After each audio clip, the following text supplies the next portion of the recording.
Educación Internacional en la Universidad de Harvard y me da mucho gusto darles la bienvenida a este seminario para discutir la presentación de la versión en español del libro Formar docentes para educar integralmente a estudiantes.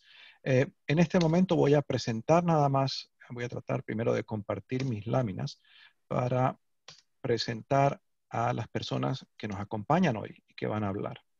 Tan pronto logre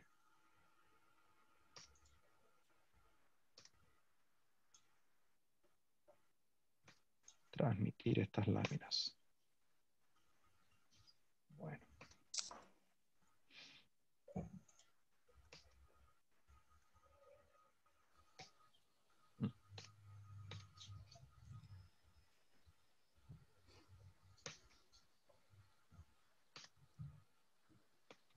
Ok, ahora sí. ¿Ven ustedes mi pantalla en este momento? Sí. Ok. Pues buenos días. Me da en particular gusto que la presentación de este libro en español esté ocurriendo hoy, además, por dos razones. En primer lugar, porque estamos celebrando esta semana la Semana de los Maestros. Y me parece que en esta circunstancia tan difícil de pandemia, donde los maestros han hecho esfuerzos extraordinarios para dar continuidad educativa, el tema de cómo apoyarles apropiadamente para hacer cosas que no habían hecho antes y para desarrollar todo el espectro de capacidades socioemocionales y cognitivas de los alumnos es muy importante. Y en segundo lugar, me complace mucho que este seminario esté ocurriendo en el marco de la Semana Global en la Universidad de Harvard, donde hay una serie de seminarios de todas las facultades y dentro de toda esta programación, este es el primer seminario que se realiza desde que ocurre esta semana en español. Así que por esas dos razones me contenta mucho esto. Bueno, nos acompañan hoy la profesora Rosabel Roy Vila, profesora de la Universidad de Alicante, donde dirige el Instituto de Educación, a quien quiero agradecerle su entusiasmo por este libro y su iniciativa de que este libro fuese traducido y fuese publicado como libro de acceso libre. Gracias a la Universidad de Alicante pueden ustedes descargar esto. Ella va a ser quien presente el libro. Vamos a presentar, el libro contiene 6 estudios de caso y vamos a escuchar 3.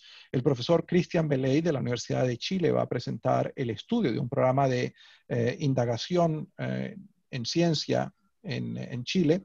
La doctora Silvia Díaz Granados va a presentar el estudio que ella dirigió del programa de escuela activa urbana en Colombia, y el profesor Sergio Cárdenas del Centro de Investigación y Desarrollo Económico en México va a presentar el estudio del programa Únete en México.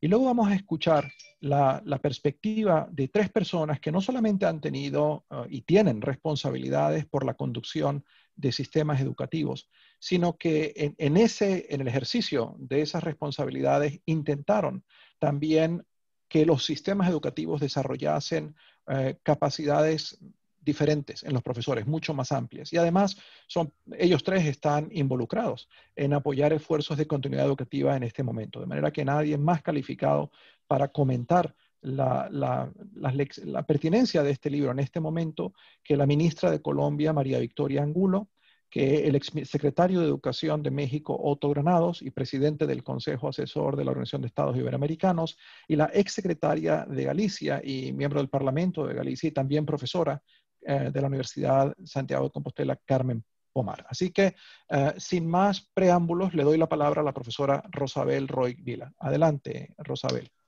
Hola, buenas tardes aquí en España. En primer lugar, agradecer, y para mí sinceramente es un honor estar en este seminario web con todas estas personas que sinceramente lo digo, simplemente yo voy a hacer una breve introducción porque lo interesante será escucharlas a ellas. Bien, como muy bien ha dicho el profesor Reimers, preparar a los maestros para educar a estudiantes integrales, un estudio comparativo internacional. Este es un libro, sinceramente, como decía, en el cual desde el Instituto de Ciencias de la Educación de la Universidad de Alicante, el cual me honra dirigir, hemos tenido mucha ilusión todos estos meses en prepararlo. ¿En qué sentido?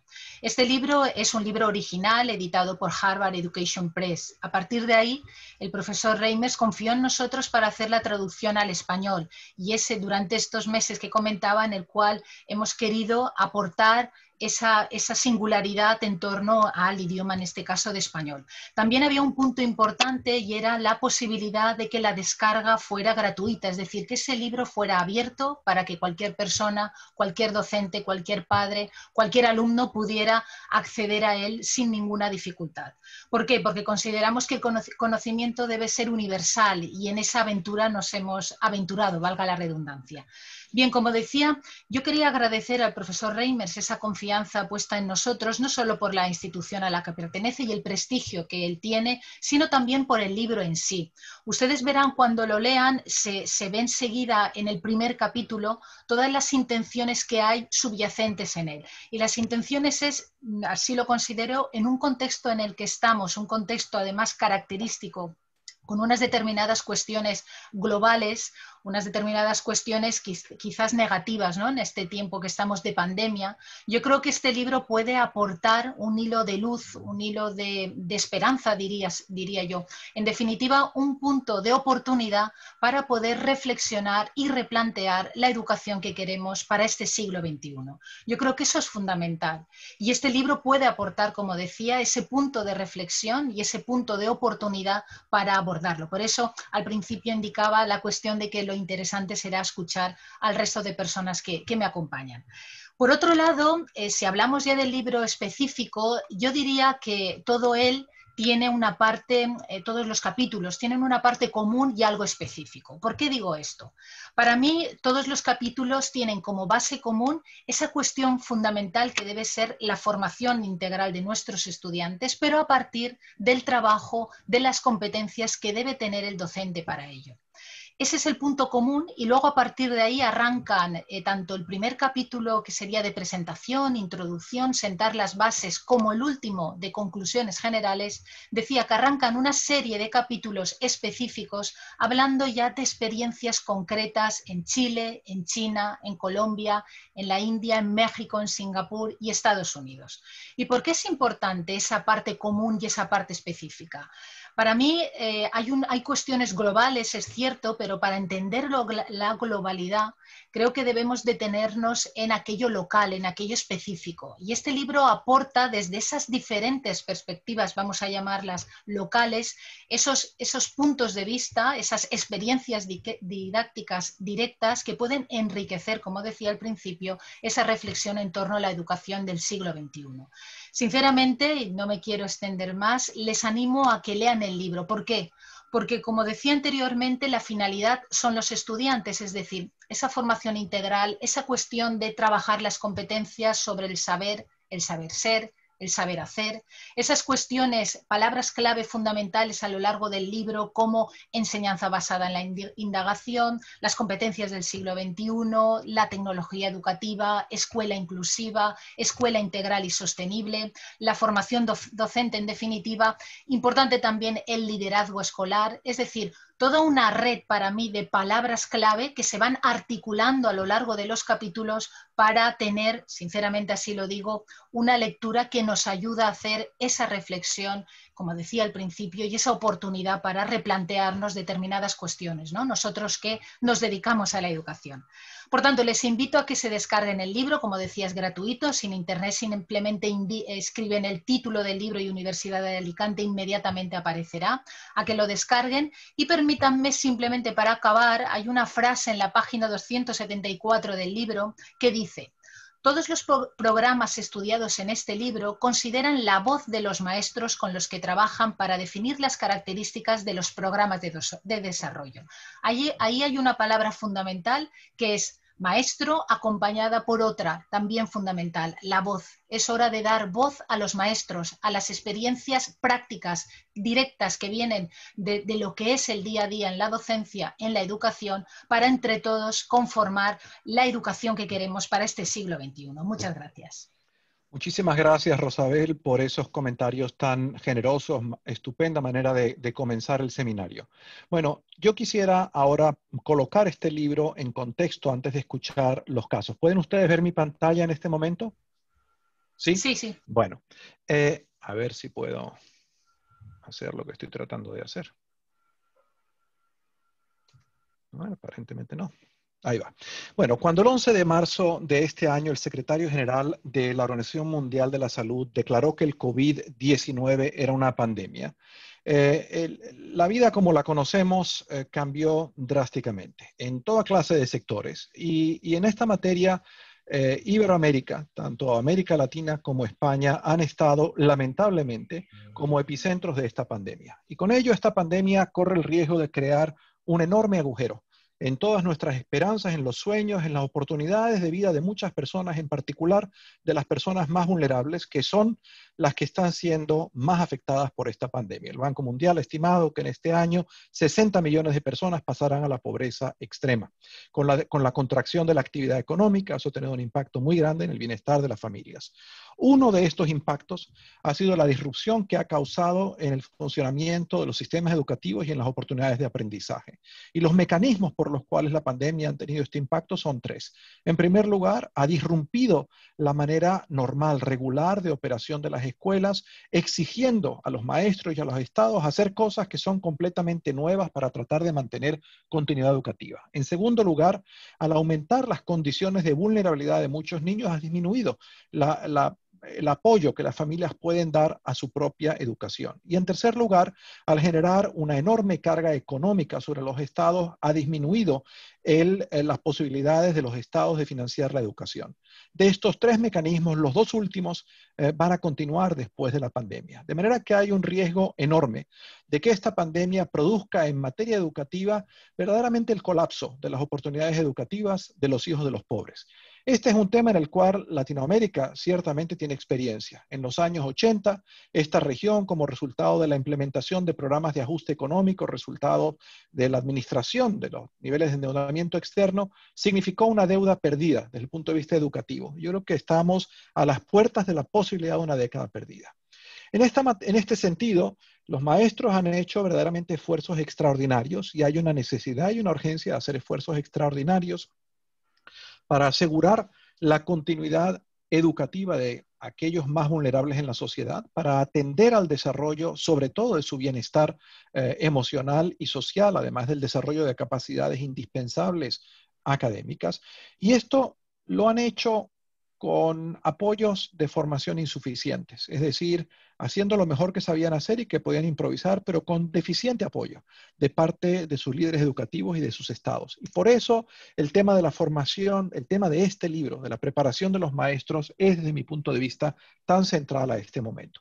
Bueno, este libro es el resultado de un esfuerzo, una iniciativa de investigación y acción llamada la Iniciativa Global de Innovación en Educación, cuya meta es promover nuestra comprensión sobre de qué manera líderes educativos en diversos sistemas educativos definen y llevan a la práctica una educación que sea relevante al siglo XXI, para apoyar a escuelas públicas a empoderar estudiantes. Verdaderamente esta iniciativa no fue diseñada para generar conocimiento aplicable en pandemia, sino para generar conocimiento relevante a un mundo que cambiase de forma rápida. Esta iniciativa, iniciada hace 8 años, lleva a cabo esas metas a través de 3 acciones interrelacionadas. Uno, llevando a cabo investigación aplicada. Segundo, promoviendo diálogos informados. Y tercero, desarrollando herramientas prácticas que le sirvan a los maestros para pensar qué puedo hacer distinto. Hemos llevado a cabo 6 estudios aplicados, de los cuales este es uno, están ellos aquí. La mayoría de estos están traducidos al español. Los ven ustedes aquí, el que estamos discutiendo hoy es uno de ellos, y el próximo mes publicaremos los 2 estudios más recientes, un estudio sobre la implementación de reformas educativas para lograr aprendizaje en profundidad y un estudio sobre alianzas entre universidades y sistemas educativos para desarrollar una educación que permita atender al cambio climático. Aquí tienen ustedes en pantalla los enlaces donde pueden descargar las 2 publicaciones en español más recientes de la iniciativa que tienen que ver con formación docente. En verdad, estos 2 estudios son muy semejantes, aunque se ocupan de países diferentes. Esencialmente, el libro a la izquierda replica este estudio que estamos presentando hoy. Y valida, digamos, sus conclusiones en 6 programas diferentes en otros países.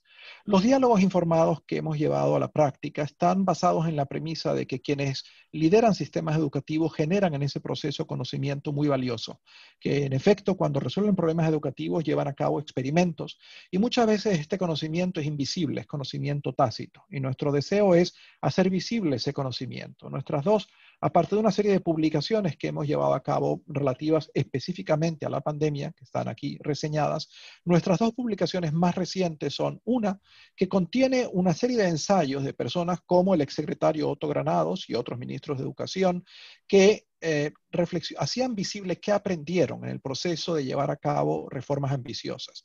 Y la publicación más reciente es una completamente inspirada en esa idea, en donde ministros de educación que en este momento están en el cargo reflexionan sobre cuáles son los desafíos para el liderazgo educativo que la pandemia ha generado. Y finalmente, estas son las dos publicaciones más recientes a las que me refería. Y finalmente hemos desarrollado una serie de herramientas, básicamente currículum, orientados con la expectativa con altos estándares y estándares amplios, alineados todos con las metas de desarrollo sustentable. Bueno, para volver a este libro. ¿Por qué hacemos estas tres cosas? Por la idea de que educar de calidad es una tarea que requiere que un grupo muy grande de gente, la educación es seguramente la institución educativa más grande en cualquier sociedad, y para que cambie la cultura escolar, mucha gente tiene que ponerse de acuerdo y tiene que compartir una visión sobre cuáles son esas metas y sobre cómo alcanzarlas. Y eso requiere crear esfuerzos para que este grupo de personas aprendan juntos. Uno de los temas en los que hemos estado trabajando en la iniciativa es el tema del currículum. El currículum, una herramienta a veces abandonada, es enormemente poderosa cuando uno está tratando de hacer a la educación más relevante. Pero junto con el currículum, los currículum no se implementan a sí mismos.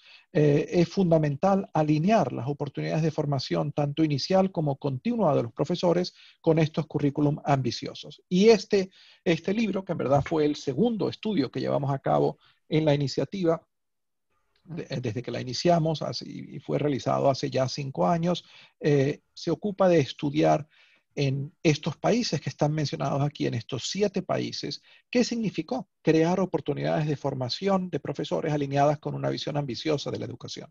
Bueno, ¿cuáles son algunos de los hallazgos, digamos, más importantes de este libro? Van ustedes a escuchar en más detalle. En primer lugar, el desarrollo de estos programas de formación que están estudiados aquí, reflejan una concepción del aprendizaje de los profesores, que los entiende como adultos, no como tábulas rasas, que están socialmente situados y que tienen necesidades que ellos o ellas perciben, y por lo tanto estos programas tratan de responder a estas necesidades. Es decir, este currículum no consiste en que alguien externo a la escuela decida qué es lo que deben aprender los maestros sin tomar en cuenta las necesidades que estos perciben. El propósito de estos programas es influir no solamente en las capacidades individuales de estos maestros, sino en la capacidad colectiva de equipos de maestros en las escuelas. En estos programas utilizan modalidades diversas de formación que incluyen tanto el estudio independiente, la discusión con compañeros, con pares, el recibir feedback y mentoría de otras personas, el observar demostraciones de buenas prácticas, el llevar a cabo programas de investigación independiente, el tener posibilidades de reflexionar sobre lo que se está haciendo. Es decir, un verdadero espectro de varias modalidades, además llevadas a cabo no digamos en un seminario de 2 días, sino a lo largo de un periodo prolongado, de 1 año o de múltiples años. Indudablemente estos programas de formación que tienen como propósito desarrollar las capacidades de los profesores, de formar a sus estudiantes en un espectro amplio de capacidades, también desarrollan un espectro amplio de capacidades en los profesores, que van desde una mayor comprensión conceptual de los principios que orientan práctica pedagógica hasta la adquisición de técnicas nuevas, de maneras nuevas de enseñar cosas muy concretas. Su propósito es desarrollar la autonomía y la agencia de los profesores como profesionales, su capacidad de aprender de forma independiente, alimentar su deseo de aprender de forma continua, así como desarrollar una mayor eficacia y la motivación intrínseca de estos profesores para aspirar a la excelencia profesional. Los programas de los planes de estudio de estos programas reflejan una visión del aprendizaje que integra el desarrollo cognitivo en interacción con disposiciones y habilidades socioemocionales de los profesores mismos. Incluye, como decía hace un momento, la exposición a rutinas visibles, a protocolos y prácticas de instrucción, donde los profesores pueden ver en la práctica nuevas formas de instrucción o de evaluación. Estos programas utilizan protocolos, kits de herramientas, cajas de herramientas, marcos, videos con lecciones de demostración que ayudan a llevar a escala estos programas con fidelidad en una variedad de contextos diversos. Para apoyar las actividades intensivas y sostenidas de desarrollo profesional, que como decía, van mucho más allá que un seminario de 3 días o de un fin de semana, estos programas, las organizaciones que llevan a cabo estos programas se asocian con otras instituciones fuera de la escuela, universidades, por ejemplo, para aumentar la capacidad de la escuela. Y todos estos programas construyen formas nuevas de participación de los padres y de la comunidad en general en pro del aprendizaje de los estudiantes.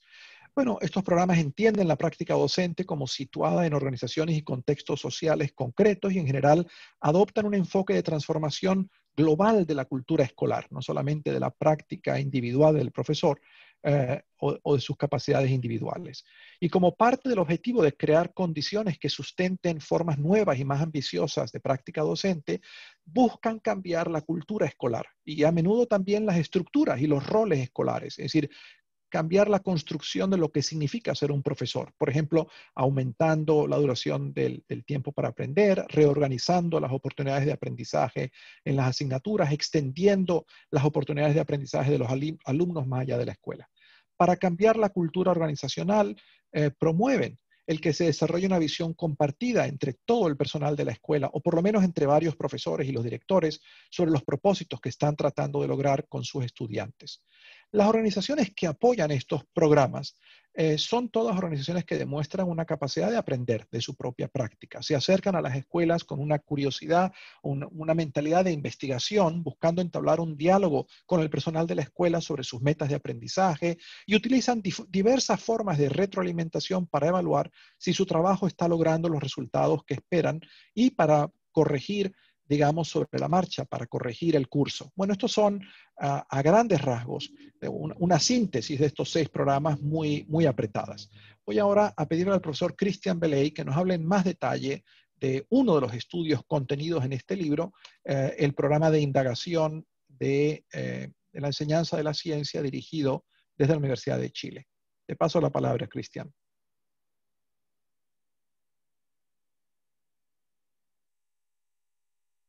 Muchas gracias. Muchas gracias, Fernando. Vamos a intentar compartir la presentación. ¿Están viendo mi pantalla ahora? No, todavía no.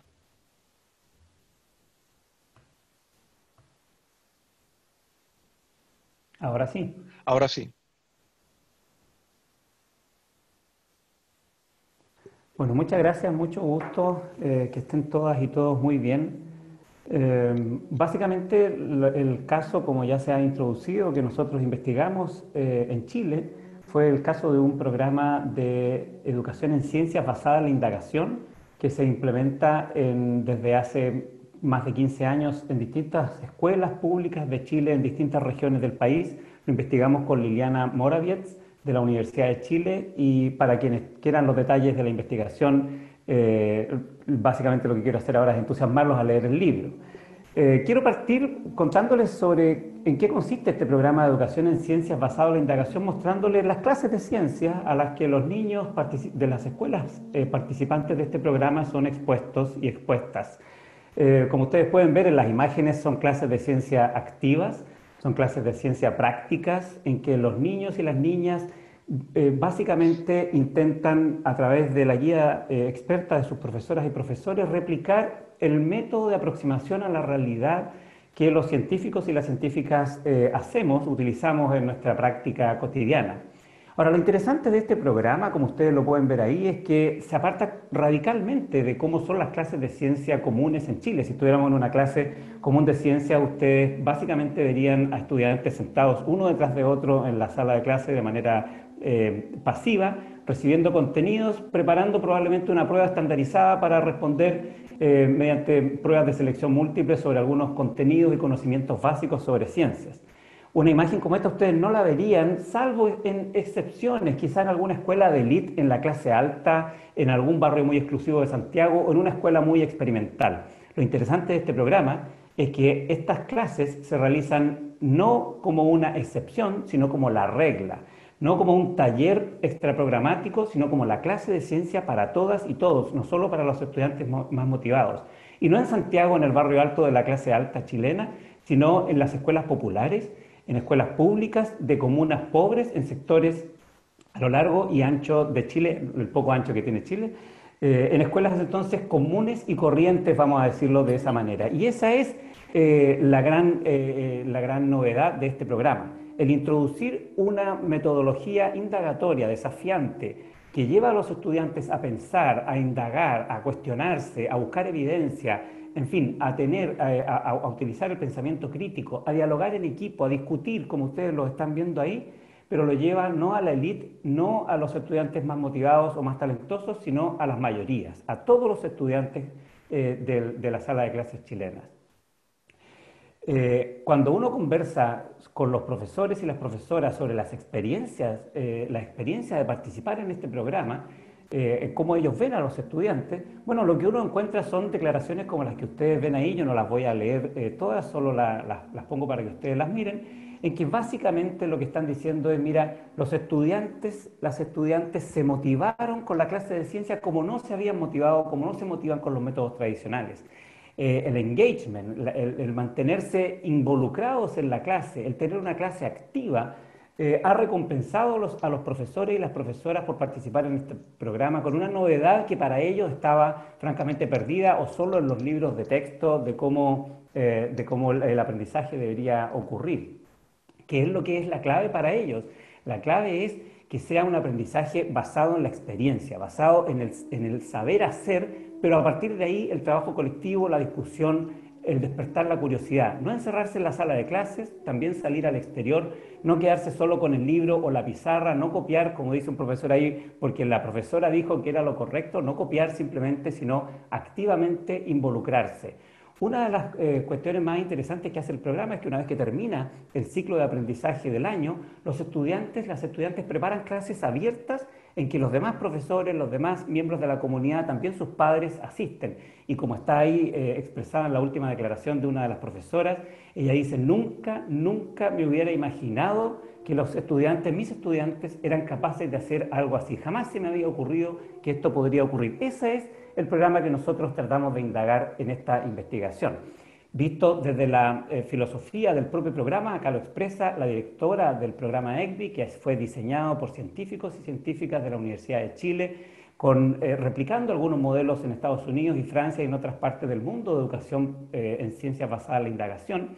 Es claro para ellas y para ellos, los líderes del programa ECBI, que lo que están haciendo no es solo exponer a los estudiantes y las estudiantes de sectores pobres de Chile a un aprendizaje de ciencia más desafiante, sino también a la adquisición de, como explicó Fernando, habilidades intelectuales de orden superior más genéricas que le van a servir para otras disciplinas, pero también habilidades sociales, autoestima, confianza en sí mismo, en su capacidad de aprender, de indagar, en su capacidad de comunicarse y, en definitiva, como ellos mismos lo expresan, una educación que aporta a la ciudadanía, a una ciudadanía crítica, como hemos visto este año, con la necesidad de ser capaces de indagar, cuestionar la información oficial, sacar sus propias conclusiones y no dejarse llevar por las noticias falsas y la información distorsionada que en el mundo hoy día rigen. Entonces, no es solo un programa de ciencias, es un programa de generación de habilidades y competencias más transversales. Ahora, la pregunta que nosotros nos hacemos en el capítulo, y esa es la aventura que me gustaría invitarlas a todos los demás a que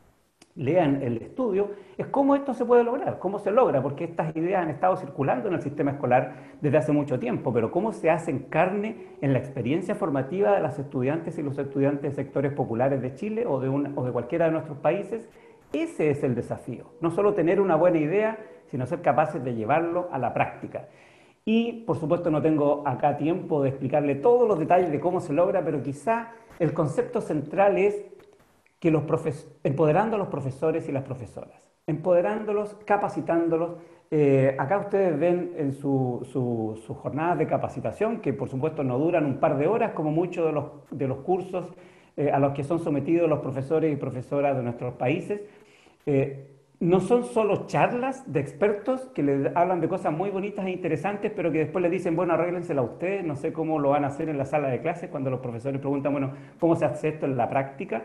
Sino que replican con los profesores y las profesoras la misma experiencia formativa de curiosidad, de indagación que se espera después ellas sean capaces de generar para sus estudiantes. Entonces es una formación práctica extendida en el tiempo, no solo una capacitación esporádica, es un acompañamiento y una preocupación por todos los detalles de la pedagogía, no solo las grandes ideas, sino como ustedes ven ahí, los materiales concretos. ¿Cómo lo voy a hacer? Porque en el curso sonó muy bonito, pero ¿cómo lo hago en mi sala de clases? Bueno, el programa les provee los materiales concretos.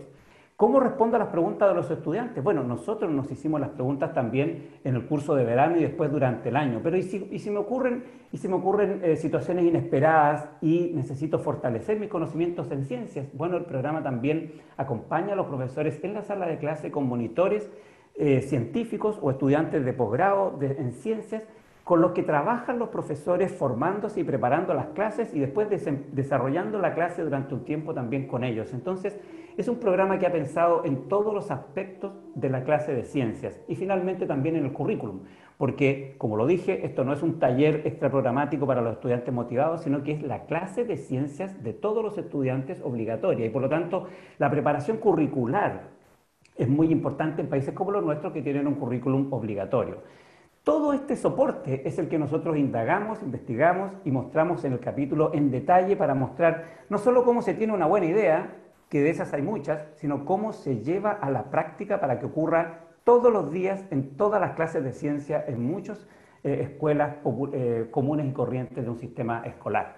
Como los profesores y las profesoras lo señalan entonces, estas fueron capacitaciones prácticas y no solo charlas. Estas fueron capacitaciones concretas que llevan al saber hacer y no solo a conceptos abstractos. Este fue un acompañamiento que me acompaña semanalmente en mi preparación y planificación y no me deja sola o solo cuando tengo que llevar este trabajo ya a la sala de clases. Esa es la diferencia fundamental. Este es un programa en que los materiales están coordinados con el diseño curricular y no tengo que salir a buscarlos porque tengo poco tiempo, como la mayor parte de los profesores y profesoras de nuestros países experimentan, una escasez de tiempo. Entonces, la preocupación cuidadosa de los detalles es lo que a nuestro juicio hace la diferencia entre tener solo una buena idea y saber llevarla a la práctica. Y esto ha generado no solo efectos en los estudiantes, sino en los profesores extraordinariamente notables. El programa en la práctica ha reencantado a los profesores con su vocación de profesores y profesoras, pero también, como lo muestran aquí estas transcripciones de entrevistas, las profesoras y profesores han visto un camino de desarrollo profesional, las ganas de seguir aprendiendo. Y ya sabemos que no hay nada más estimulante para un estudiante que ver a sus profesores y profesoras interesados, entusiasmados con lo que están enseñando. Y eso se logra cuando uno se reencanta con la profesión, cuando uno aprende, cuando uno quiere seguir estudiando como los profesores acá lo mencionan.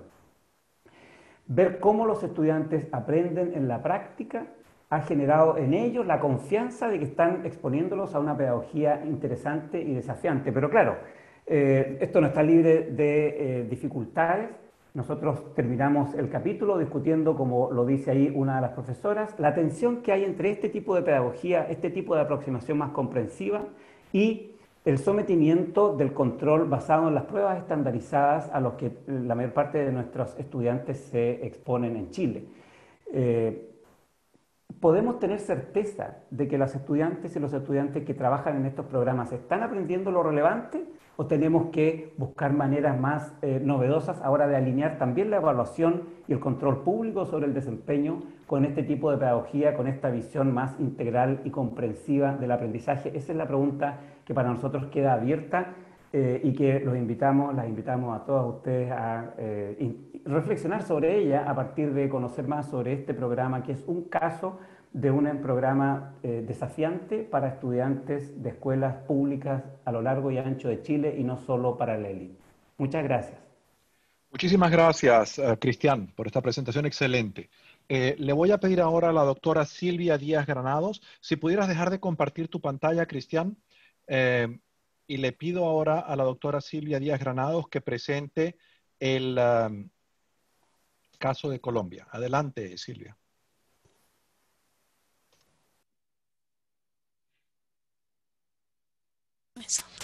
¿Cómo están Perfecto. todos? Mil gracias. Espérate, comparto la pantalla aquí en grande. Bueno, yo voy a hablar de un programa que la Secretaría de Educación y la Fundación Luker han realizado en Colombia, en la ciudad de Manizales.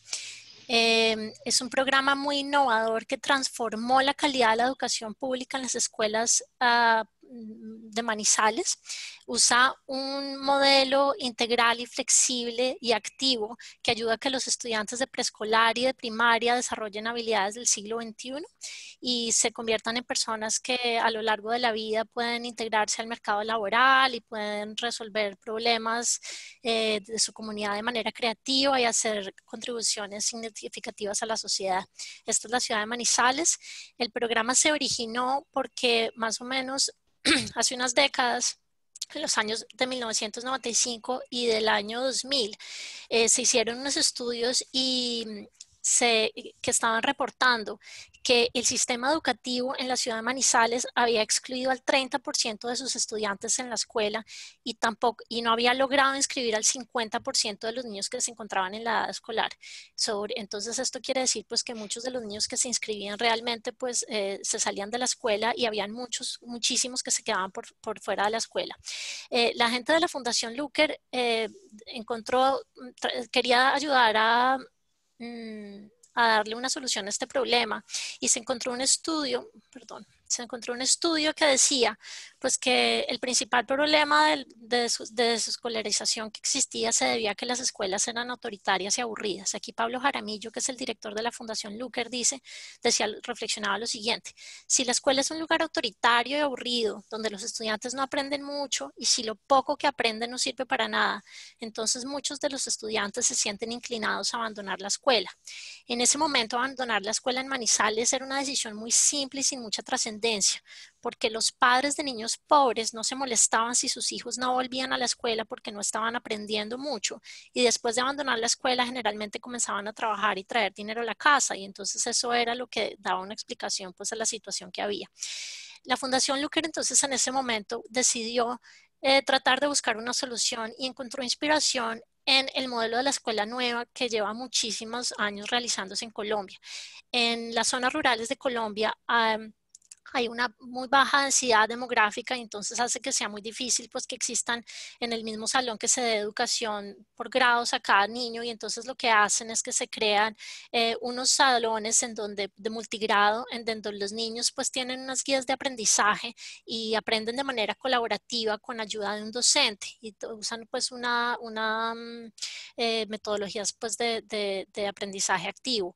Entonces eso era un modelo que hace mucho tiempo y con mucho éxito se ha implementado en Colombia, pero solamente para zonas rurales. La Fundación Luker decidió tratar de coger ese modelo de educación y hacerle ajustes para las escuelas urbanas de Manizales, de manera que se pudiera dar una respuesta pues, al problema de educación que había, y que se pudiera sobre todo tratar de reenganchar a los niños que estaban pues en las calles participando en la economía informal, y que se les ayudara a desarrollar las habilidades que necesitaban pues sobre todo como para integrarse eventualmente al mercado laboral.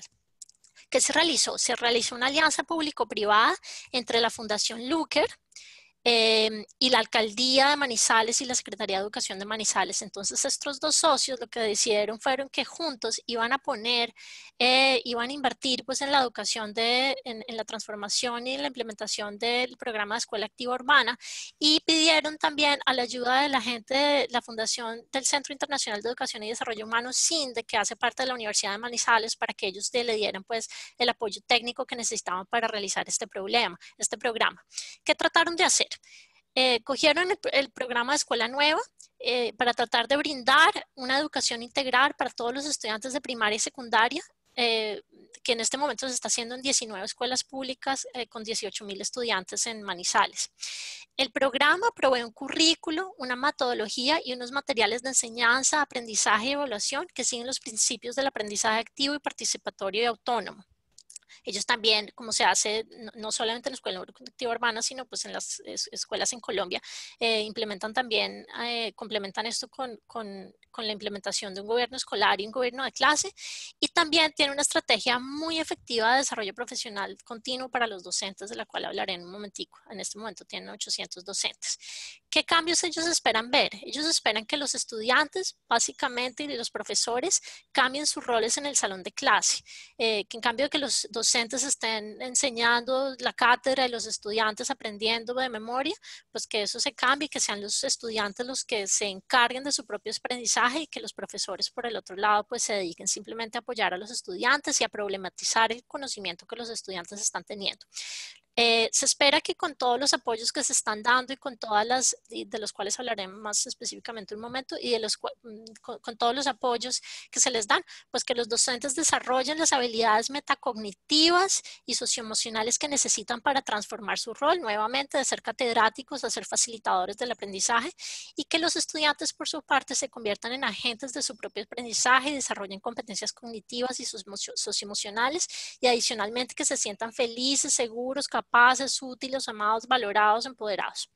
Eventualmente, el programa cree el impacto que el programa espera tener es que los estudiantes se integren de manera exitosa al mercado laboral y sobre todo que actúen de manera como ciudadanos constructivos, que se llevan bien con los demás, que participan activamente, que sean capaces de colaborar y de pensar en soluciones creativas a los problemas de la sociedad, y que sean estudiantes que respeten la universidad y valoren la diversidad y la fomenten. Ellos esperan que también con esto pues la sociedad sea más pacífica, más inclusiva y más democrática, que ha sido pues una de las cosas que en Colombia el Ministerio de Educación ha tratado de trabajar por muchos años. ¿Qué modelos pedagógicos usan? Pues básicamente en ese momento la Escuela Activa Urbana trató de transformar el modelo pedagógico que se estaba usando en ese momento, alejándose de las prácticas unilaterales en que los profesores simplemente transmiten el conocimiento de formas autoritarias y distantes, y promoviendo más bien prácticas que son interactivas, democráticas y de cercanía, y hablan mucho además del amor, en donde también haya amor entre las relaciones entre los estudiantes y también los profesores y en general como una comunidad de cariño.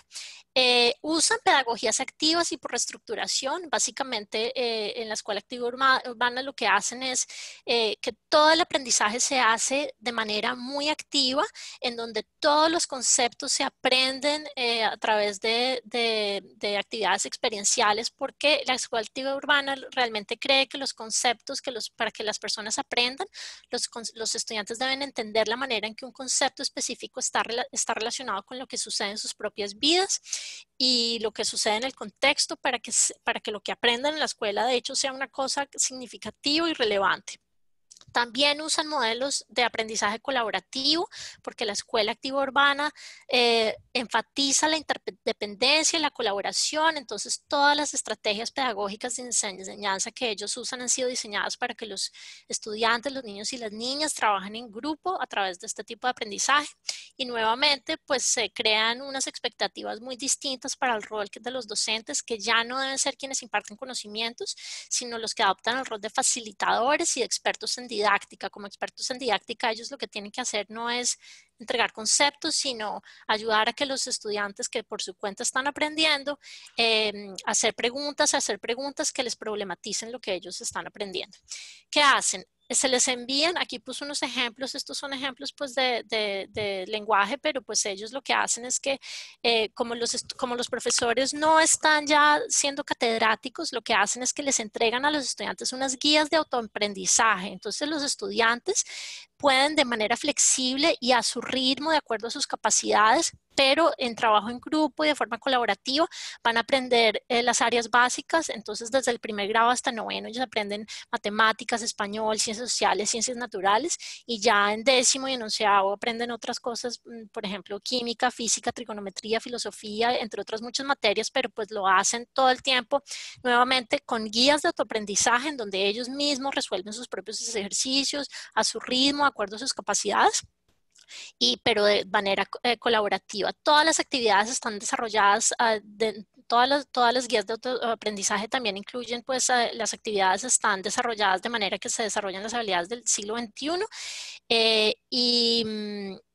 y nuevamente pues que ellos lo hagan a su ritmo. Como ya se han transformado los roles entre los profesores y los estudiantes, entonces ya no es el profesor que dicta una clase, sino que pues incluso pues el tipo de materiales, además de las guías que se han entregado, pues las clases están estructuradas así con escritorios trapezoidales para que fomentan el trabajo en grupo y para que pues se creen el tipo de dinámicas y de interacción pues que el programa necesita. Adicionalmente, existen muchas actividades en el colegio en donde los niños también continúan poniendo en práctica pues el tipo de habilidades que necesitan desarrollar para ser ciudadanos activos. Una de ellas es el gobierno escolar y el gobierno de clase, en donde todos los niños pues tienen un rol que pueden ejecutar para tomar decisiones específicas para transformar y generar el tipo de comunidades que ellos quieren dentro de su salón de clases, así como dentro del colegio. Adicionalmente, los modelos de evaluación también son unos modelos que son consistentes con el tipo de... son consistentes con el tipo de pedagogías que ellos necesitan. Usan un sistema de evaluación que responde de todas maneras a las políticas del Ministerio de Educación Nacional. En primer lugar, hay una evaluación que corresponde a la evaluación que el profesor hace sobre el desempeño del docente. Eso es solamente un componente que es lo tradicional que se hace en todas partes, pero adicionalmente ellos le ponen mucho énfasis a la autoevaluación y tienen un instrumento que se llama las guías de control de progreso, y a partir de la autoevaluación los estudiantes hacen evalúan su propio desempeño basándose en un conjunto de criterios, usando la tabla de control de progreso, y entonces con esta tabla ellos pues pueden ver qué es lo que se espera de ellos, cómo van, y sobre todo haciendo mucho énfasis en sus habilidades y en lo que están haciendo bien y hacia dónde deben progresar, por oposición digamos al tipo de evaluación que pone énfasis en los déficits. Y también hay una coevaluación en donde los estudiantes y los compañeros también evalúan cómo están los estudiantes. Entonces aquí una de las cosas pues que sí muy importante y que dicen mucho, yo creo que esto está, perdón, quiero mover esta...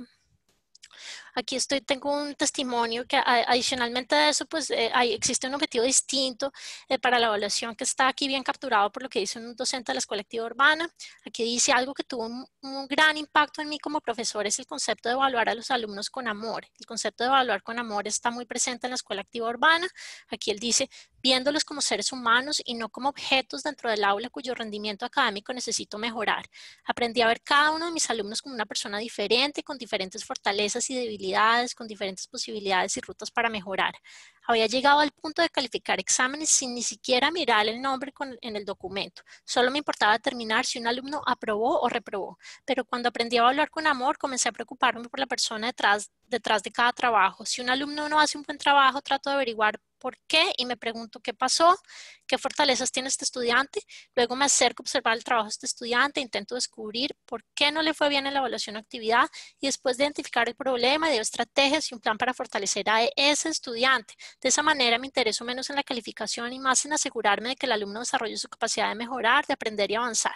Entonces, esto es un concepto que la evaluación con amor es un concepto que está muy presente en ellos. Adicionalmente, existe un modelo continuo. Silvia, si pudieses ir redondeando sería muy útil. Claro, existe un modelo continuo de desarrollo profesional que usa diversas estrategias, talleres de capacitación, acompañamiento en el colegio, visitas interinstitucionales, microcentros. Existe un modelo muy complejo, todo está basado en la idea de un equipo de apoyo en que un grupo intercolegial de docentes expertos se convierten en los líderes del modelo en la escuela y son los que hacen los talleres de acompañamiento a las visitas interinstitucionales. Se espera pues que los docentes aprendan a compartir compartir su poder, para que sean los estudiantes los que lideren los procesos de coordinación, de planeación, de ejecución.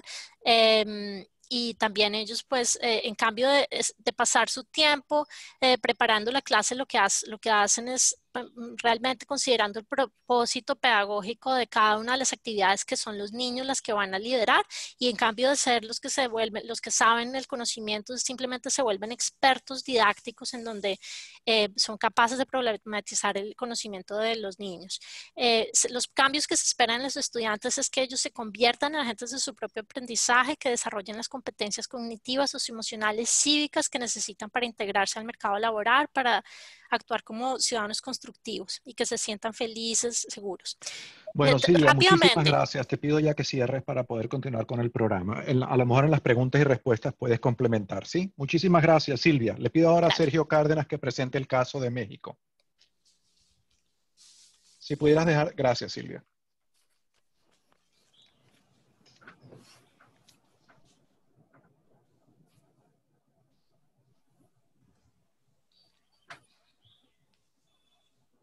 Bien, gracias. Pues yo presentaré el caso de Únete. Es una organización en México que comenzó a proveer material a escuelas, esencialmente computadoras, para acabar con esta brecha de acceso digital, y que fue evolucionando hacia mecanismos que tenían que ver más con la formación docente, que es un cambio muy interesante y que contribuyó de manera importante a incrementar su impacto y, por supuesto, su conocimiento sobre la operación de comunidades escolares, lo cual también ha modificado sus objetivos. El contexto en el que surge este estudio es, se había realizado un estudio previo como parte de las actividades encabezadas por Fernando, donde analizamos los currículos nacionales. Lo que encontramos en el caso de México es que había una falta de alineación entre grados, materias y dominios en lo que correspondía a, bueno, en el currículo oficial, con respecto a cómo desarrollar competencias para el siglo XXI. Había pocas referencias explícitas. Usualmente estas referencias dentro del currículo estaban en las materias que tenían el menor número de clases, horas de clase, que era educación física, por ejemplo. Había un énfasis en lo tecnológico.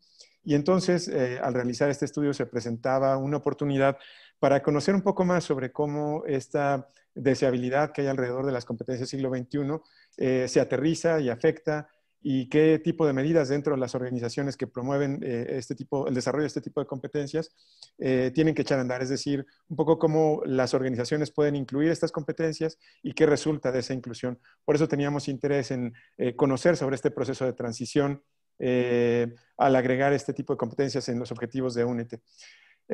Como ya mencionaba, inicialmente Únete buscó dar computadoras a escuelas. Después se inicia ya con actividades de enseñanza y formación docente, un tema importante, sobre todo cuando con frecuencia se asume que la incorporación de tecnología es prácticamente algo intuitivo, acerca al equipo y algo sucederá dentro de la escuela. Bueno, aquí hay una lección sobre cómo tiene que darse un acompañamiento prácticamente permanente para lograr una adecuada inserción. Esta organización en particular, algo interesante, su consejo decidió que agregaran competencias siglo XXI. Fue una decisión reflexionada, pero que buscó ser muy acelerada, es decir, impusieron, y esto en un buen sentido, detectaron e impusieron la obligación o buscaron que esta organización no se quedara solamente en la provisión de tecnología, sino que también ayudara a desarrollar algunas competencias consideradas como siglo XXI. A nosotros nos tocó estudiar precisamente esta primera etapa y creo que hay algunas lecciones interesantes, sobre todo con el tema de capacidades docentes. Estas son las competencias que Únete integra. Como saben, esta es una conversación compleja, larga, sobre cómo se deciden cuáles son estas habilidades y competencias que se incorporan o que se etiquetan como competencias siglo XXI y después se incorporan en programas y escuelas. Como pueden ver, son solo algunas. Obviamente, la conversación sobre este tema identifica mucho más, pero ellos se enfocaron esencialmente en alfabetismo tecnológico como un mecanismo para facilitar el desarrollo del alfabetismo de información. Enfatizaban la solución de problemas, pensamiento crítico, comunicación y colaboración. Es esencialmente lo que ellos buscaban que los alumnos que estuvieran en escuelas que participaban en este modelo pudieran desarrollar. Algo interesante, y como bien señalaba Cristian, la idea es pues motivarlos a que lean estos trabajos. Por eso no abundaré, pero en esta teoría de cambio que Únete concreta, hay un componente esencial y de hecho por eso está al centro, que es son las actividades de acompañamiento y desarrollo profesional, cómo poder acompañar a la escuela, cómo apoyarlos de manera oportuna, personalizada y sobre todo cómo lograr que esa intervención que por la dinámica de trabajo de Únete en cierta forma es temporal, se convierta en un desarrollo de capacidades que permita que la escuela pueda asumir objetivos complejos. Creo que este es el gran reto y es de las principales lecciones que se observan en este estudio, cómo lograr una intervención eficiente en la que la escuela, acompañada por Únete, admite o adopta nuevos objetivos, adopta tecnología como un mecanismo para desarrollarlos, pero estos dos componentes, ¿cómo pueden resultar en una mejor formación o en un desarrollo de capacidades de la comunidad escolar? Los aspectos claves que nosotros encontramos en este caso, primero son las características del personal.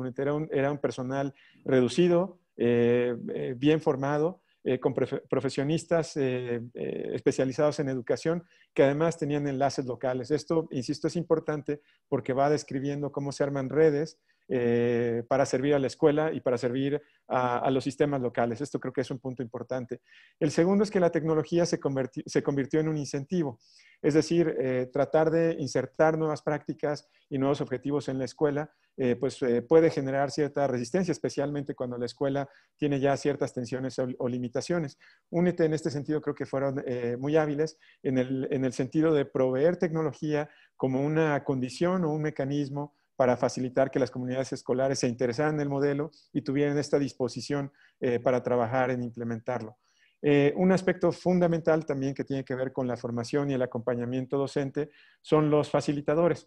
Estos facilitadores los contrataba Únete, trabajaban en cada escuela, desarrollaban trabajo en campo, muy orientado a las necesidades de los docentes, es decir, partían de una evaluación diagnóstica, de una conversación y negociación permanente con los docentes y se convertían en cierta forma en un asesor que ayudaba a los profesores para reflexionar sobre su práctica y tratar de inducir o provocar la inclusión de tecnología en sus prácticas de enseñanza. Como se imaginarán, este es un elemento clave. En el texto se describen algunos de los retos que ellos encuentran, que van desde la ausencia de capacidad, lo cual requiere un acompañamiento muy intensivo, hasta la resistencia que había para adoptar este modelo y, por supuesto, casos muy positivos donde hubo una buena colaboración. Un aspecto también importante es la creación de redes institucionales, sobre todo en términos de donación de equipo y para la implementación en el campo, cómo lograr una coordinación adecuada con las autoridades locales que permitieran que este modelo operara como había sido diseñado. Y un tema fundamental también que es el enfoque en las necesidades de la escuela.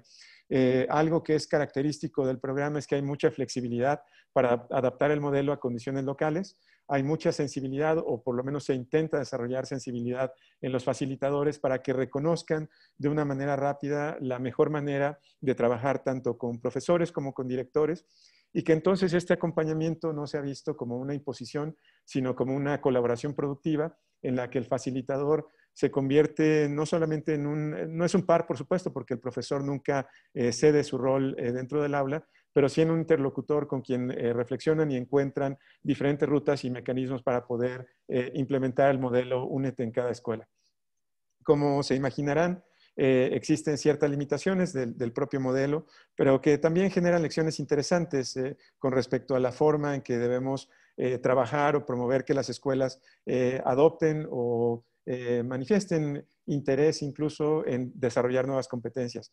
La primera limitación es que obviamente es prácticamente imposible prever todas las condiciones de uso autónomo de los materiales que genera Únete. Como verán en este capítulo, Únete genera un repositorio y selecciona, cura y selecciona y distribuye material educativo. El uso autónomo de este material requiere acompañamiento. Este es uno de los problemas que se encuentran. El segundo son las habilidades docentes requeridas. Hay restricciones importantes dependiendo del tipo de escuela, por supuesto en formación inicial y en servicio, a las cuales resulta complicado, por lo menos en un periodo de un año, corregir o suplir. Esto es algo, por supuesto, que se ha encontrado antes, pero es un buen mensaje en términos de cómo poder considerar o anticipar estas necesidades de formación para programas, insisto, que buscan incluir estas nuevas competencias. Derivado de lo anterior, por supuesto, se requiere un acompañamiento intensivo y de largo plazo. Digo, esto tampoco es algo que no conozcamos, pero verlo ya en la práctica y verlo expresado por los facilitadores es un buen recordatorio de cómo la escuela no puede, al menos en un primer momento, dejarse sola, no se le puede dejar sola, en un sentido de que al modificar prácticas de instrucción y agregar objetivos de enseñanza, requiere este acompañamiento experto e, insisto, de largo plazo. Hay otro tema alrededor de la equidad sobre cómo las capacidades de la escuela y a veces los mecanismos de autoselección de este tipo de programas pueden alejar escuelas que tienen problemas de gestión escolar. Dicho de otra forma, hay que tener cuidado sobre cómo estos programas que insertan nuevos objetivos de aprendizaje también podrían generar un sesgo en términos de que escuelas que no cuenten o con los conocimientos, el interés o la capacidad sean excluidos de este tipo de intervenciones. Por supuesto, se enfatiza la necesidad de continuidad y sostenibilidad. Una paradoja que enfrentaba, un dilema más bien que enfrentaba Únete es cómo hacer un acompañamiento que no se volviera permanente.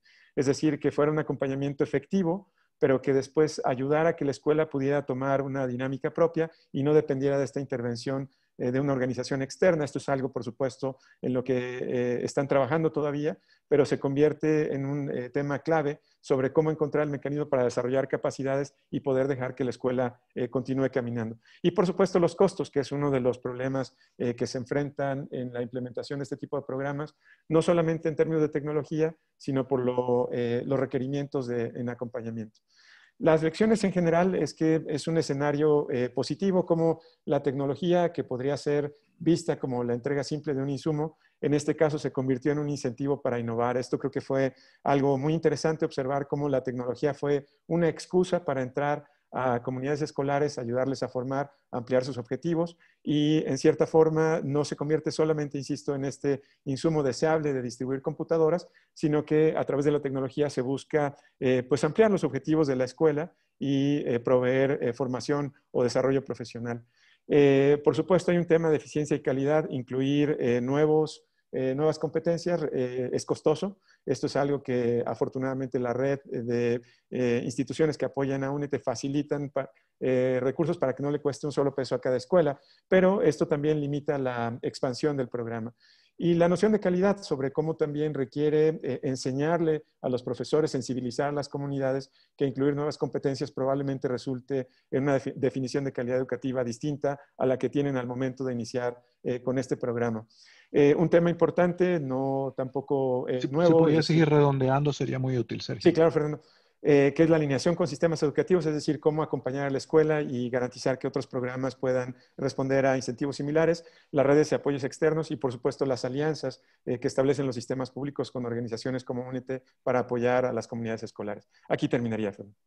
Muchísimas gracias, Sergio. Bueno, pues sin más ahora le doy la palabra a la ministra de Educación de Colombia, María Victoria Angulo. Muchísimas gracias por estar con nosotros, María Victoria. Tú has escuchado en estas presentaciones, en el libro, una serie de ideas sobre cómo formar profesores para desarrollar un espectro de capacidades, lo cual es una necesidad no solamente en este momento, sino en la pospandemia. Cómo asegurar que los profesores estén bien capacitados para seguir a los niños más vulnerables y para desarrollar todas las capacidades que tienen que aprender. Adelante, María Victoria. De acuerdo, Fernando, un saludo, muchas gracias por la invitación y un reconocimiento a todos los investigadores que se encuentran acá presentes. Como tú dices, hemos estado siguiendo muy a detalle y leyendo con juicio el libro para entender estas lecciones que a nivel de política pública podemos extraer, que creo que son muy pertinentes. Lo primero es que yo diría que el libro no solamente se centra en formación de maestros, sino en dos objetivos adicionales: formación de maestros, ampliación de objetivos curriculares y transformación institucional y, por lo tanto, transformación de políticas. Es allí donde se interceptan estas cuatro acciones, donde yo veo que para ministerios, secretarías de educación, se hace muy relevante y puede tener un impacto en un futuro inmediato, haciendo una lectura del contexto de pandemia. Hemos visto casos que nos expusieron hoy acá, más los que están referenciados en el libro de Chile, China, Colombia, India, México, Estados Unidos y Singapur, es decir, países con distinto nivel de desarrollo, y en todos ellos vemos factores comunes a los cuales voy a proceder a referenciar que creo que pueden ser muy útiles para nuestra reflexión desde la política pública. Primero, aunque el libro no lo menciona explícitamente, siempre hace referencia a la trayectoria completa. En todos los países debemos trascender de un concepto de cobertura a trayectoria. Es muy retador, pero es muy positivo que América Latina ponga en el centro al niño y al joven, y como todos los actores que estamos interactuando en el sistema nos ponemos al servicio de impactar positivamente en aprendizajes e impactar en políticas. Justamente contarte, Fernando, a ti y a todos quienes están conectados, que a partir de mañana tenemos en Colombia el Foro Educativo Nacional. Y el centro de este foro es sobre aprendizajes y aprendizajes significativos para la vida, que se relaciona muchísimo con cada experiencia y en contexto de pandemia. Una segunda idea, además de la trayectoria que no podemos perder de vista a los ministros, es una visión renovada de inclusión. Venimos de conceptos de años atrás, donde obviamente focalizábamos la atención en población en condición de discapacidad. También un foco, dada nuestra realidad de países latinoamericanos y nuestra diversidad y riqueza étnica, en población étnica. En el caso del país que yo represento, todas las víctimas del conflicto armado y todos quienes fueron parte del conflicto, cómo reintegrarlos al sistema educativo y a la sociedad. Pero te diría que el libro nos hace un llamado insistente a algo que se ha venido mencionando en la agenda educativa, y son estilos de aprendizaje. Y no es menor, y lo voy a comentar ahora porque incide en los programas de formación de los maestros, incide en los escenarios de aprendizaje e incide en el impacto positivo que podamos tener en la vida de los niños y los jóvenes. Entonces, concluyendo de esta primera parte, tendríamos que tener en nuestros países políticas educativas basadas en trayectoria completa, con un foco en inclusión y con unas metas muy claras en aprendizajes. Solemos encontrar en la comunidad académica de voces de distintos actores que dicen que la evaluación puede no medirlo todo, pero tenemos que contar con un sistema de evaluación robusto y tenemos que tener unas metas de aprendizaje, y de aprendizaje también asociado a realizaciones, y lo digo por lo que hemos aprendido de la primera infancia. Estamos hablando de un sector con una mirada múltiple más allá de la educativa, de un sector donde hablamos de nutrición, de salud, de desarrollo, de la interacción con los sistemas de comunicación, con las TIC, de una visión de prosperidad social, entendiendo que el desarrollo de la familia impacta en que el niño permanezca o acuda al sistema educativo. Entonces, tener esta visión conjunta, y cómo con ello no perder el foco en los aprendizajes esenciales. Y allí hago un llamado a lo que viene haciendo América Latina de extender la jornada educativa. Nosotros contamos con casos como Chile, como Argentina, como Uruguay, que son los países del continente que tienen el mayor porcentaje de lo que en Colombia llamamos jornada única, llámese una jornada extendida, que permite integrar otros aprendizajes al aula, además de los aprendizajes esenciales. Países como los nuestros están apenas en una transición a ir mejorando la infraestructura y el concepto mismo de bienestar para poder hacer una transición al desarrollo de estos otros elementos del currículum.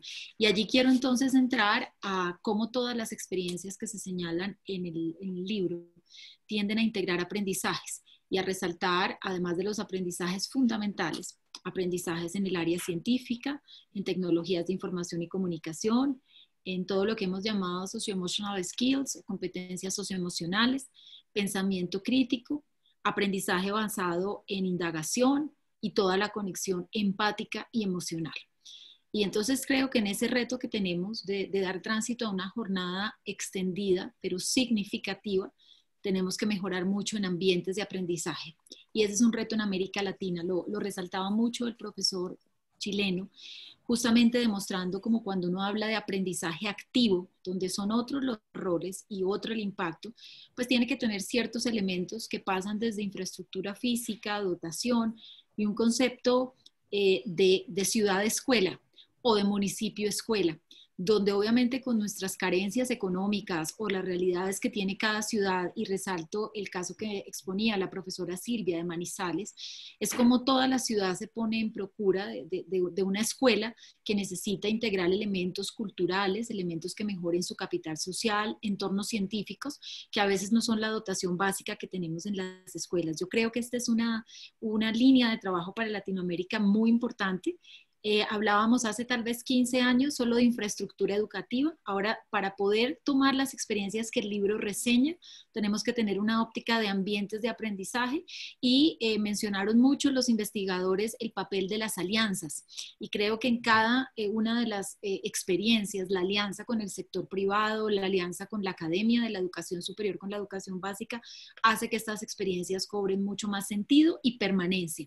Teníamos, Fernando, una noticia el día de ayer de un programa en Colombia que más que de un gobierno, porque no es del actual gobierno, en el actual gobierno lo fortalecimos, es un programa de 8 años, como Todos Aprender, es un programa reconocido por la UNESCO, y yo lo señalo porque en educación tenemos que tener como ese respeto a construir sobre lo construido e ir haciendo una lectura de contexto para adaptar los programas a muchos de los temas que menciona el libro, la investigación.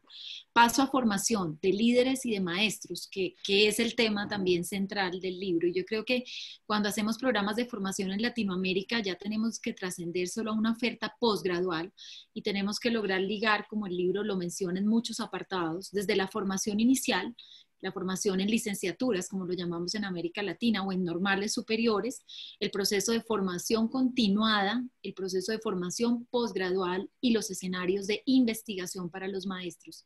Tenemos algunos centros de innovación del maestro en Colombia, son unos primeros pasos, obviamente no comparables con el ejercicio, por ejemplo, de Singapur, pero queremos ir hacia allá donde estos espacios que dignifiquen al maestro y que lo reconozcan, promuevan en el desarrollo de todo tipo de competencias y habilidades, socioemocionales también, pero obviamente ya habilidades específicas, como bien menciona el libro, que partan de detectar estilos de aprendizaje, que fortalezcan las competencias específicas, y estamos hablando de matemáticas, lenguaje y ciencias, y que integre otras competencias múltiples, hasta de puesta en escena, porque un maestro siempre está en una puesta en escena invitando a conectar, y eso requiere de áreas que tal vez ni siquiera mencionaríamos 15 años atrás y que tienen que ver justamente con el manejo de la respiración, la empatía, la conexión, identificar estilos de aprendizaje.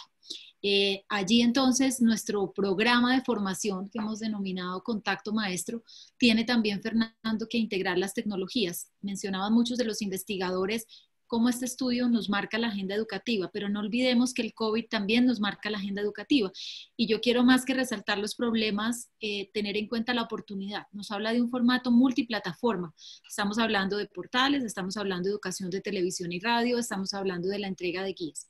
Más allá de que sea un año o año y medio el proceso de alternancia, cuando suceda una fase de inmunización de la población y podamos volver a encontrarnos de una forma que denominemos tradicional, creo que no debemos volver a esta forma sin que esto nos haya impactado. Es decir, como en las zonas rurales, donde normalmente ni la extensión de la jornada ni los contenidos permiten abordar temas científicos, experienciales o deportivos, a través de las distintas plataformas y contenidos que hemos cubierto, nos ayuda en América Latina a llegar a esas poblaciones que tienen una jornada de solo 5 horas y que no tienen, como mencionaba el profesor, escenarios experienciales y de aprendizaje activo. Entonces, ¿cómo retomar esto de la pandemia? Integrarlo.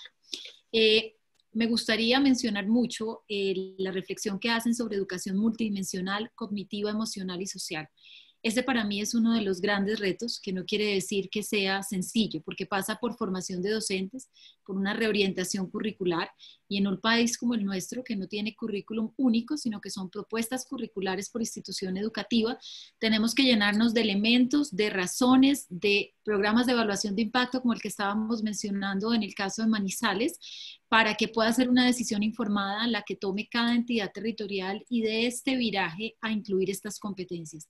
Pero creo que la pandemia también ha traído de bueno evidenciar cómo un suceso como el que nos ha afectado los últimos 7 meses impactó la emoción de las familias, de los estudiantes y de los maestros, y no es un tema menor o no es una competencia complementaria, es una competencia transversal, trabajar competencias socioemocionales en todo el sistema educativo.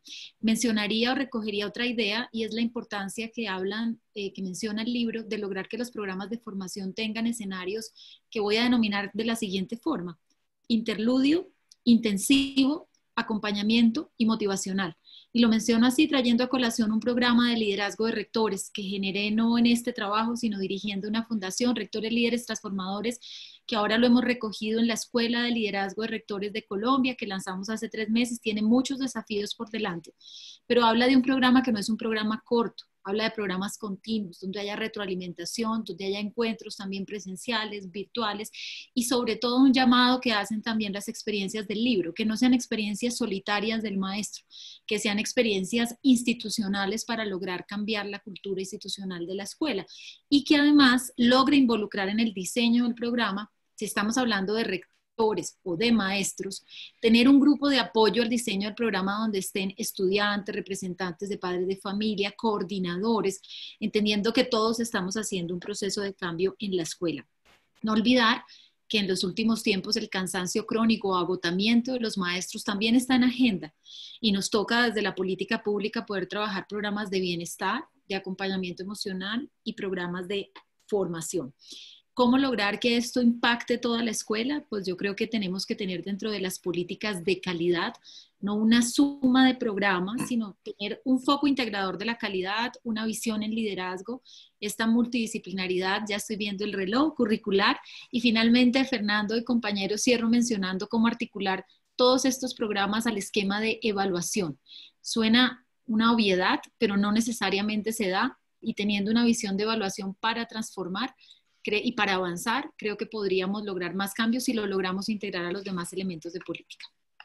María Victoria, muchísimas gracias por esa visión integradora, evaluando estos programas desde la perspectiva de la política y sobre todo por las buenas noticias, de la manera en que los programas que están ustedes llevando a cabo integran mucho de lo que está tanto en este libro como en el anterior. Le doy la palabra al exsecretario de Educación de México, Otto Granados. Otto. Gracias, Fernando. En obvio de tiempo, voy a hacer básicamente 5 comentarios, 2 de ellos de forma y 3 un poco de fondo. El primero de ellos que me parece muy importante es que el libro es muy relevante en términos del análisis comparativo, es un auténtico mapa de navegación para mejorar distintos componentes en la formación de los propios maestros, y nos ayuda a comprender algunos componentes de política educativa, cómo pueden ser exitosos bajo ciertas condiciones, desmonta lugares comunes bien anidados en sistemas tradicionales y por supuesto abre nuevas interrogantes para la investigación académica. Una segunda cosa que me llamó la atención, estoy en la parte de forma y me gustó, es que los casos escogidos fueron muy bien seleccionados, digamos, muy bien en ese sentido, por la variedad de contextos, de escalas, la naturaleza distinta de los sistemas, las prácticas y los enfoques específicos de cada uno, no obstante lo cual es posible encontrar ciertos denominadores comunes, ciertas transversalidades que puedan ser efectivamente útiles como para sistemas, insisto, de muy distinta escala, y por lo tanto, como lo dice en alguna parte del libro, no hay que inventar mucho de cero. Y un tercero en este sentido es que la estructura de cada uno de los capítulos también es muy relevante porque es bastante comparable, digamos, está muy coherente, usan las distintas teorías de cambio o de la acción, lo que facilita obviamente una mejor comprensión. En suma, yo lo que creo es que es un libro para leerse, por supuesto, para consultarse, pero sobre todo para ser utilizado en el diseño y la formulación de política pública y de políticas educativas específicamente. Dicho esto, paso a 3 comentarios de fondo, y hay varias cosas destacables que abordan varios aspectos de la política educativa, pero me voy a referir específicamente a los que tienen que ver con la profesión docente, con la función del docente. La primera o el primer comentario es que desde luego cada país medita sobre lo que la sabiduría convencional llama esto los fines de la educación, pero los caminos para alcanzarlos pueden ser distintos, y en ese sentido, algo que destaca el libro, el entorno institucional y político cuenta, la cultura colectiva cuenta y las formas de organización social cuentan. Por ejemplo, me llama la atención en los casos de China y Singapur, por muy diferentes que sean a nuestro entorno iberoamericano, pero por ejemplo, dicen los editores, Fernando y Connie Chung, al hablar de los programas de apoyo a las escuelas y a los docentes, que estos son dos casos, los únicos en los que se observan una muy buena alineación y un apoyo que favorece el entorno de políticas durante periodos prolongados. Entre otras cosas, y cito, por la continuidad en el liderazgo y en la vida institucional, donde este surge, y sigo citando, del compromiso del Estado con las instituciones educativas, y en cambio en otros países los brevísimos ciclos de política socavan la continuidad de los esfuerzos de los programas. En los pliegues de estos 2 casos, digamos, aparece por supuesto Colombia como una excepción, que se sale un poco de estos extremos, pero quizá la clave es que pues es un país que lleva varios años haciendo las cosas muy bien, ahorita lo mostraba un poco la ministra, y sus niveles de civilidad, pues sin duda ayudan mucho a una razonable continuidad de políticas de largo plazo. Pero entonces, y esto me llamó la atención del libro, es la sociedad o el sector privado, como muestra los casos de Únete y de la Fundación Luker en Manizales, que funge como una especie de vaso comunicante. De hecho, el libro usa la palabra contrapeso, que resuelve o que aminora esa tensión y ayuda a mantener el rumbo en un horizonte más estable que y prolongado que los ciclos políticos. Y aquí surgen dos lecciones inevitables y quizá una pregunta. La primera es que en los dos casos mencionados, la naturaleza del régimen político y de la cultura cívica, pues permiten eventualmente esta continuidad y por lo mismo las intervenciones y los programas con las escuelas y con los maestros tienen un nivel muy apreciable de consenso y de apoyo. Y la segunda es que donde no existe o es muy frágil una cultura política de este tipo, las ONGs juegan un papel esencial para que las cosas pasen. Pero entonces la pregunta es cómo resolverlo en contextos disímbolos. Es decir, donde el régimen político institucional no favorece tal continuidad o donde la sociedad es, como decía Guillermo O'Donnell, una sociedad de baja intensidad. Por supuesto, para nuestros países no hay una respuesta fácil, o sí la hay, pero no es fácil. Un proceso de fortalecimiento gradual, de maduración y de autonomía de la sociedad y de mucho mayor involucramiento con la educación. Un segundo comentario tiene que ver con el propio maestro, ya sea en su rol de docente mismo o en su rol directivo y de liderazgo, y los estudios incluidos en el libro son muy certeros en destacar varias características. La primera es que si queremos que los estudiantes desarrollen eficazmente la cognición, las competencias, las habilidades, el carácter, etcétera, las 6C, estos de Fuller, es reconociendo las singularidades de cada cual y de cada escuela, necesitamos encontrar un piso común, un denominador común para contar con maestros profesionales bien calificados, abiertos, bien formados, etcétera, que respondan a estas características deseables. Y esto constituye una disrupción en la manera tradicional como se entiende tanto el reclutamiento de los maestros como la arquitectura de su formación inicial y continua. Por ejemplo, en el estudio sobre la India del programa Dream a Dream, uno de sus promotores lo expresa con una frase que yo creo que no tiene desperdicio. Dice, lo cito textualmente, queremos que los maestros dejen de enseñar. En el mundo de hoy ya no se requiere enseñanza, más bien facilitar experiencias de aprendizaje. Y esto no es una cuestión de semántica, sino que es un diseño conceptual que rompe con la visión que sostiene tradicionalmente la escuela convencional, y esto hace o puede hacer toda una diferencia en el tratamiento y desarrollo de estos dos componentes. Y esto me lleva a mi tercer y último comentario. ¿Cómo seleccionamos a los docentes? ¿Cómo los conservamos? ¿Cómo los apoyamos? ¿Capacitamos de manera permanente y avanzada? ¿Cómo los promovemos? Los casos estudiados no son muy explícitos, salvo el de Singapur, en responder a todas estas preguntas, pero arroja pistas interesantes sobre algunas. Una, por ejemplo, es la creación, como se dice en el libro, de ecosistemas de aprendizaje que ofrezcan suficientes oportunidades de desarrollo en periodos largos, más allá de un par de horas, de un fin de semana, de upskilling, de reskilling, que permitan a los maestros adquirir o actualizar habilidades y con ello mejorar su desempeño. Yo añadiría que esas oportunidades deben ser muy bien diseñadas, muy bien focalizadas, estrechamente con los vinculados que se quieren obtener, para no caer en la trampa de que cantidad es igual a calidad, de que cantidad es igual a pertinencia. O lo digo un poco de otra manera, evitar el síndrome de la cancha de fútbol, una superficie de 10.800 metros cuadrados, pero una profundidad de 10 centímetros. O sea, menos probablemente pueda ser más. Y la otra es el papel del liderazgo. Este es un tema complejo, sin duda, porque en muchas partes las escuelas y el sistema mismo, creo que lo dijo Silvia, están organizadas de manera muy vertical, muy rígida, y esto no favorece, creo yo, el tipo de liderazgo que estimule la innovación, el desempeño y la creatividad de los maestros, sino a veces al revés.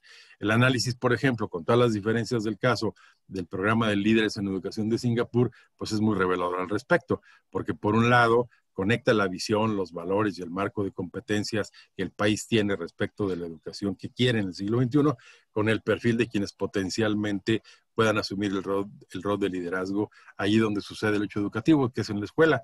Y por otro, los busca, los identifica mediante procesos de evaluación anual, los prepara especialmente para ellos. El ministerio, cito, los elige cuidadosa y deliberadamente a los distintos candidatos, y este es un procedimiento totalmente disruptivo también.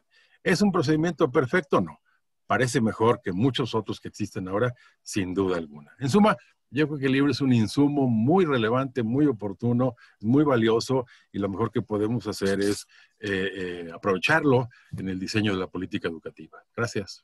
Muchísimas gracias, Otto, por tus comentarios tan apropiados, tan generosos y tan a tiempo. Le voy a pedir ahora a la profesora y exsecretaria de Educación de Galicia, Carmen Pomar Tojo, que nos dé su perspectiva.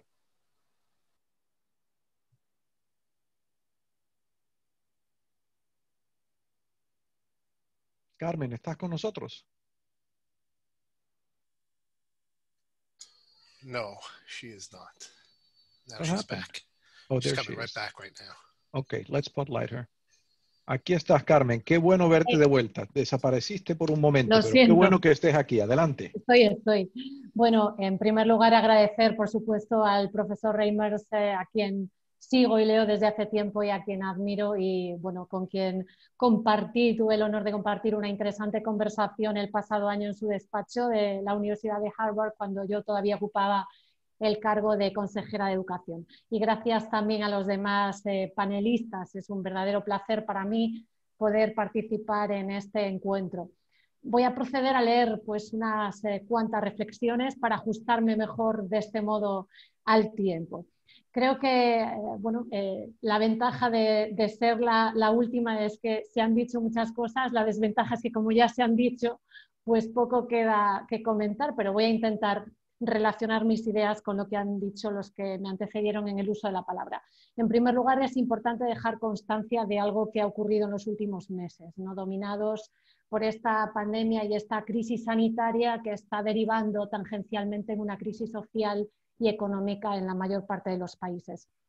Se ha demostrado que los sistemas educativos formales son el elemento más equitativo en la mayor parte de los países, al menos así ha pasado en España, ¿no? A pesar de las desigualdades más palpables en algunas naciones o en algunas zonas más desfavorecidas, la escuela es un elemento de equidad y por tanto los maestros son un factor fundamental en el desarrollo psicosocial, en el desarrollo individual y en el desarrollo comunitario de un Estado. Es entonces que cobra más importancia, si cabe, ese desarrollo profesional de los docentes. Yo creo que asignatura pendiente de la mayor parte de los sistemas educativos del mundo, en algunos casos con más pasos hacia adelante, lo hemos comprobado y lo hemos leído en los capítulos de esta maravillosa obra, y en otros todavía muy en ciernes o en origen.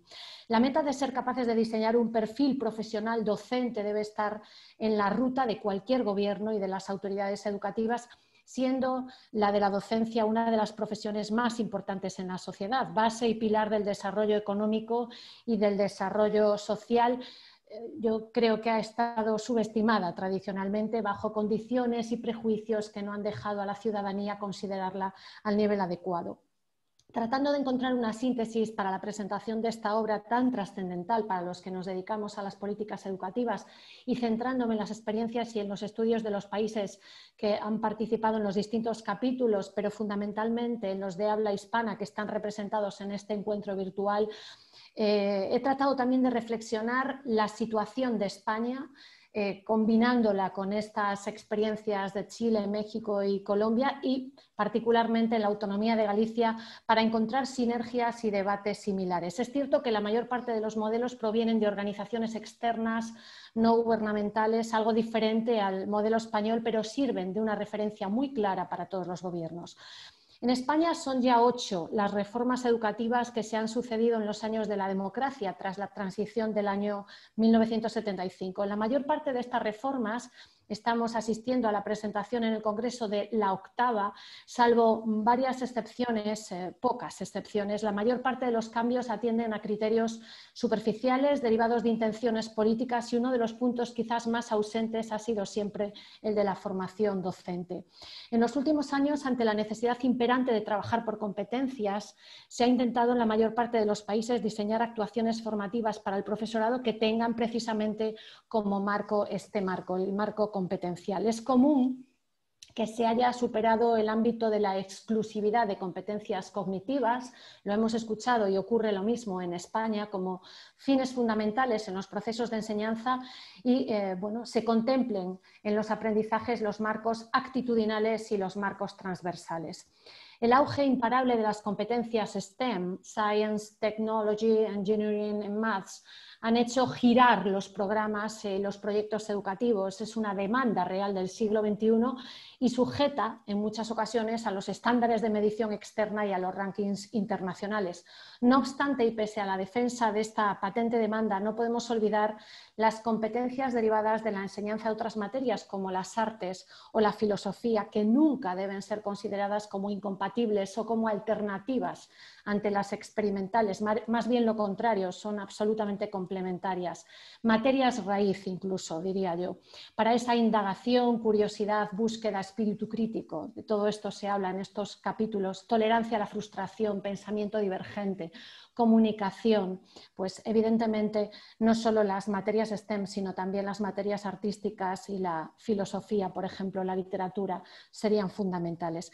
El pensamiento científico y el pensamiento artístico son complementarios y nos ayudan, en definitiva, a afrontar cualquier tarea de inteligencia práctica, de inteligencia analítica y de inteligencia creativa.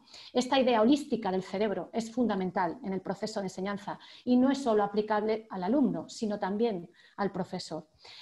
La digitalización como necesidad o al menos realidad imparable que ha venido para quedarse y para suponer un riesgo de desequilibrio social y de falta de equidad. Pone de manifiesto desigualdades, vulnerabilidades, situaciones desfavorecidas y no solo sociales, sino también, y lo hemos escuchado y ocurre aquí, geográficas y demográficas. Nunca confundir, creo que esta idea es importante, la educación digital con la provisión de equipos informáticos, computadoras o tabletas. Hay un salto cualitativo en la formación tanto de maestros como del alumnado. Se ha puesto de manifiesto todo esto con la pandemia y el confinamiento en los hogares de los alumnos y de los profesores.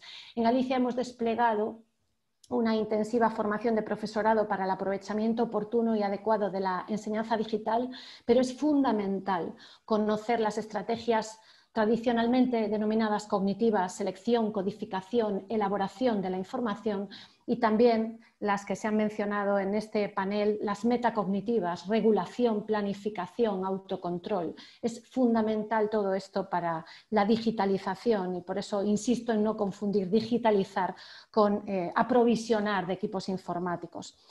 No debemos subestimar las capacidades del alumnado, pero yo creo que queda de manifiesto y queda patente en este encuentro. No debemos subestimar nunca las capacidades del profesorado. Debemos dar y debemos recibir. Es importante plantearnos un desarrollo profesional de alto nivel. Cuando esto es así, siempre habrá un grupo de profesorado que lo desaproveche. Tenemos que partir de esa premisa, pero siempre habrá un porcentaje importante que lo asimile y que lo lleve a la práctica, cambiando con un gran poder de actuación, no lo olvidemos, la realidad del aula y, por ende, la comunidad educativa.